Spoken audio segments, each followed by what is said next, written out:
Joining us now to discuss these things and more is our friend Brian Burke.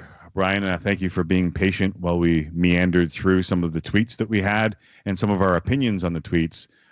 Welcome back to the show. How are you and the family doing, first off? Good, thanks. Today's a good day. Yeah. We get confirmation. You know what? It's interesting that you say that, Burke. I wasn't like I didn't know what your reaction would be generally to the idea, because you've made a lot of salient points down through the last several weeks in our conversations about what you think should or should not happen. So you are good with this. Yeah. So here's step back. There are things that are going to have to be sorted out. The players are pushing back very hard on the best of five in the first true playoff round. The play-in round, they understand. The first playoff round, they want a best of seven, and I think the league will concede that. So that's one issue. The bye teams getting seeded by order of their play, that's going to be a pushback. Boston shouldn't have to play for the first overall position in a round robin. They should have that. Those games they play should just be to get ready for the playoffs. The draft lottery has my normal rant and rave about it. The notion that even though it's rare statistically that a team that could just miss the playoffs and have 90 points could leapfrog over teams with 70 points and pick ahead of them in the draft defies logic to me. But these are all minor points, guys. Complaining about any of this is like whining about a beautiful woman wearing ugly shoes. Brian Burke here. Yeah, it took me a second. I had to find the board. I eventually got there. And man, ugly shoes bug me a little bit. But let me ask you this. This is the most intriguing part of what you just said to me. How rare is it for the NHL to be in a position where the players are pushing to play more games? Well, I think the pushback's going to come on the number of days, and you just mentioned, getting next season set and it'll be a full season. I think that's a fundamental mistake that the league has not done that. Has not. And I know they're waiting to see where the virus goes and where the science goes, but I think right now we're going to come back to a changed economic landscape, particularly south of the border. And I think it's a mistake that the league has not announced the dates for next season. But again, minor thing. This is a good day. And to me, go ahead. Sorry. No, sorry, Burke. Go ahead. I interrupted. Go ahead. No, go ahead. I mean, I was going to go down the road of which series in the play-in has got you most excited, because I do feel like a kid in a candy store here looking at these matchups. But generally speaking, if you're a player around the league or you're an agent, if you're a family member and you're looking at what happened today, what do you think your reaction is to it? Well, it's not done. We're not playing. And this, I look at what happened south of the border the last 4 days, and I'm not encouraged by that. I'm not encouraged by the fact that the notion that somehow we've won this battle. We haven't. We've just kept pace the last little while. We've held it at bay. But there is so much that could still go wrong. And that's why, but I love what happened today. I said we're going to go. So ideally, you would finish the regular season. Can't do that. So now we're going to go with 24 teams. Even though that's problematic from a health science standpoint, we're going to go with as many teams as we can. We think we can do it. And by pushing this all back, they've bought time. The science is catching up with this disease. We are finding treatments that work and so on. We won't have a vaccine before we go back to play, but we'll see. So everything is good news to me, but there's still so much that could go wrong. Like, this is a deadly virus. We're still losing people.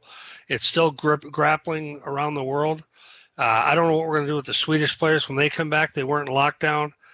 So there's so much that could go wrong. That being said, you can't deal with that today. You've got to go ahead and plan your season. Then if there's a setback, you'll plan around that as best you can. What's your biggest concern moving forward for the league as they try and tackle all of these issues? Which one outside of health and safety? Because I think we can all agree that we don't want to see anyone come down with this, and if they do, they get the proper treatment. But outside of health and safety from a COVID standpoint, what do you think the biggest concern will be moving forward? Zero. Yeah. My only concern is science and safety. Everything they're talked about, hub cities, quarantine, all these things, these are all doable. You can put suitable accommodation and practice ice times. You can play without fans. There's dressing room capability. There's medical room capability. This is eminently doable, absolutely doable, and will happen if they can keep the disease at bay. This all works beautifully. So you don't have any concern, and that was my thing about the players saying they want best of 7 for the first 2 rounds after the opening round. But let me interrupt you. I think the players are going to insist on best of 7 in the first real playoff round. Yeah. Right. So opening round, best of 5, and then best of 7 the rest of the way play-in through. round. Right. Okay. Play-in round. The play-in round, best of 5. I think the players will insist, and rightfully so, on a best of 7 in the first real round, the conference quarterfinals or whatever we typically have. And I think that's fine. I also think the players will push back on the bye seeding, the seeding of the bye teams, that they shouldn't have to play for position now. They've earned that. But what I'm saying is, if you're in quarantine and you're in a hub city and you have now expanded this to best of 7s and you want significant days off to make sure that you're healing properly, like that becomes a long schedule, especially when you're in quarantine. And we haven't heard whether or not that group of 50 includes families.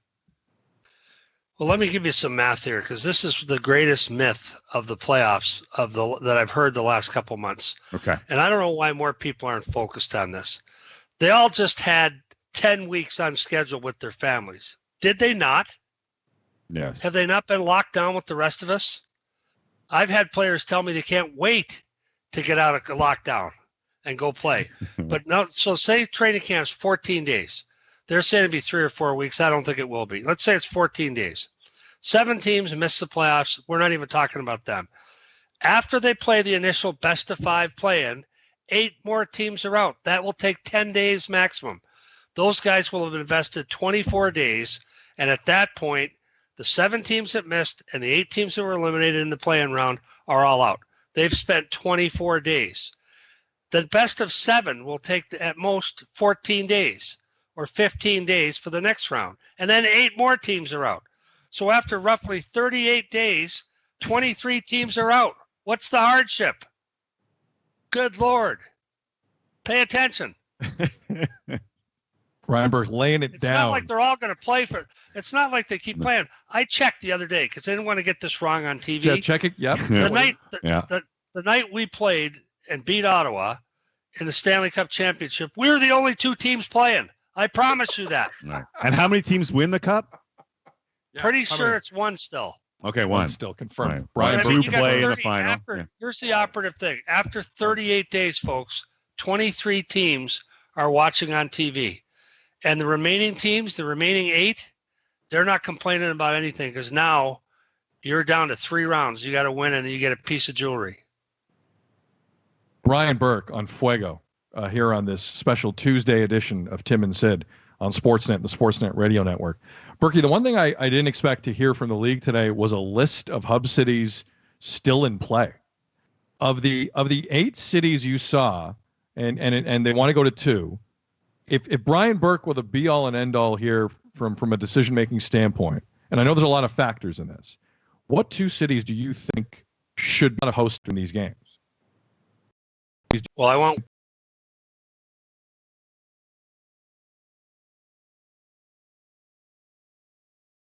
So to me, a logical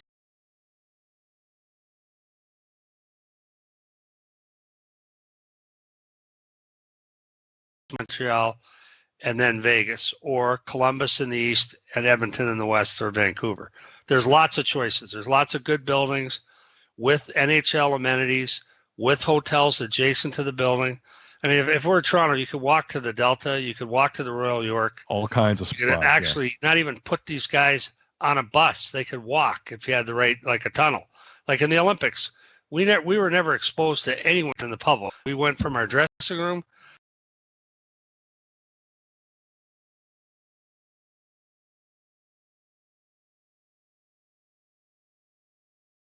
easily in any of these cities.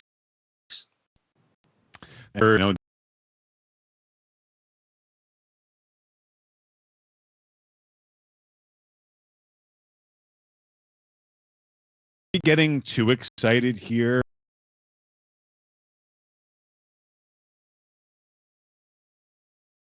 Didn't feel comfortable playing.